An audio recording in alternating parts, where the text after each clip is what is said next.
Hello friends, welcome to கண்மணிஸ் kitchen. இன்றைக்கி நம்ம mini விலாகில் என்ன பார்க்க போகிறோன்னா, ஒரு சிம்பிளான லன்ச் ரெசிபி தான் பார்க்க போகிறோம்.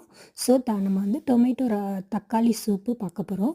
தக்காளி சூப் வந்து ரைஸில் போட்டு சாப்பிட்ற மாதிரி. ஸோ நான் எண்ணெய் காஞ்சோன்னே கடுகும் ஜீரகமும் ஆட் பண்ணியிருக்கேன். ஸோ இப்போ இதில் வந்து நான் வந்து காஞ்ச மிளகா காரத்துக்கு ஏற்ப ஒரு 3 காஞ்ச மிளகா எடுத்திருக்கேன். உங்களுக்கு காரம் எப்படியோ அதுக்கேற்ற மாதிரி நீங்கள் ஆட் பண்ணிக்கோங்க.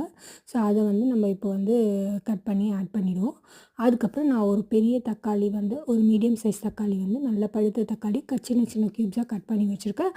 அந்த தக்காளியும் பூண்டும் வந்து ஆட் பண்ணிவிடுவோம். ஸோ அதெல்லாம் நல்லா வந்து வதங்கிறதுக்கு நம்ம வந்து உப்பும் மஞ்சள்தூளும் ஆட் பண்ணிவிடுவோம். உப்பு உங்கள் தேவைக்கேற்ப ஆட் பண்ணிக்கோங்க. மஞ்சள்தூள் வந்து ஒரு 1/4 ஸ்பூன் ஆட் பண்ணால் போதும். ஸோ அது வரைக்கும் ஆட் பண்ணிவிட்டு ஸோ அதை வந்து நல்லா ஸ்மாஷ் ஆகிற அளவுக்கு அந்த தக்காளி வந்து குக் ஆகட்டும். ஸோ அதுக்கப்புறம் வந்து நம்ம தேவைக்கேற்ப நம்ம எவ்வளோ சூப் வைக்க போகிறோமோ அதுக்கேற்ப நம்ம தண்ணி வந்து யானத்தில் வந்து எடுத்து வச்சுருப்போம். நான் வந்து அப்புறம் ஒரு நெல்லிக்காய் சைஸ் புளியும் வந்து ஊற வச்சுருக்கேன். அதையும் நம்ம வந்து ஆட் பண்ணிட போகிறோம்.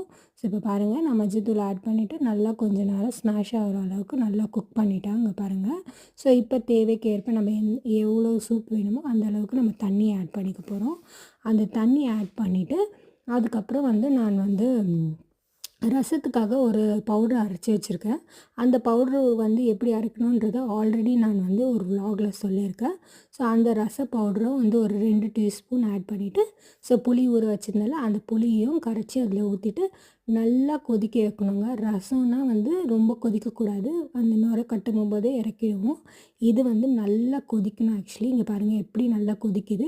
இது இன்னும் நல்லா கொதிச்ச அப்புறம் கொஞ்சம் நான் கடைசியாக கொத்தமல்லி ஆட் பண்ணிவிட்டு அப்புறம் வந்து நான் எடுத்துகிற சூப்பரான ஒரு தக்காளி சூப் வந்து ரெடி ஆகிடுச்சு. நீங்கள் ட்ரை பண்ணி பாருங்கள், சூப்பராக இருக்கும். இது சளி பிடிக்கும் போதெல்லாம் சாப்பிட்டிங்கன்னா சூப்பராக இருக்கும். அதோட வந்து ஒரு பெஸ்ட்டு காம்பினேஷனாக இந்த உருளைக்கிழங்கு பொடி மாசு. நான் உருளைக்கிழங்கு வந்து குட்டி குட்டி க்யூப்ஸாக கட் பண்ணி எண்ணெயில் வந்து உருளைக்கிழங்க போட்டுட்டு மஞ்சத்தூள் மிளகாத்தூள் உப்பு அவ்வளோதாங்க, வேறு எதுவுமே தேவையில்லை. இது அப்படியே அந்த எண்ணெயிலே நல்லா வதங்கி நல்லா வெந்து வந்துடும். ஸோ இதெல்லாம் நல்லா மிக்ஸ் பண்ணிவிட்டு ஸ்லோ ஃப்ளேமில் வச்சு நீங்கள் வந்து மேலே வந்து மூடி போட்டுட்டிங்கன்னா அந்த ஆவிலே வந்து சூப்பராக வெந்துடும்.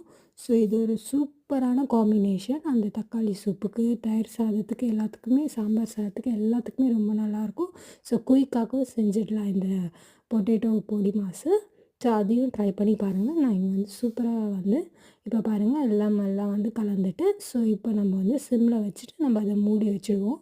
அது மூடினா ஒரு 10லேருந்து 15 நிமிஷத்துக்குள்ளே சூப்பராக வெந்துடுங்க. ஸோ வெந்துச்சுன்னா அதுக்கப்புறம் சூப்பரான ஒரு லன்ச் மெனு இன்றைக்கி ரெடி ஆச்சு. நாளைக்கு ஒரு லன்ச் மெனுவோடு உங்களை சூப்பராக வந்து சந்திக்கிறேன். தேங்க்யூ.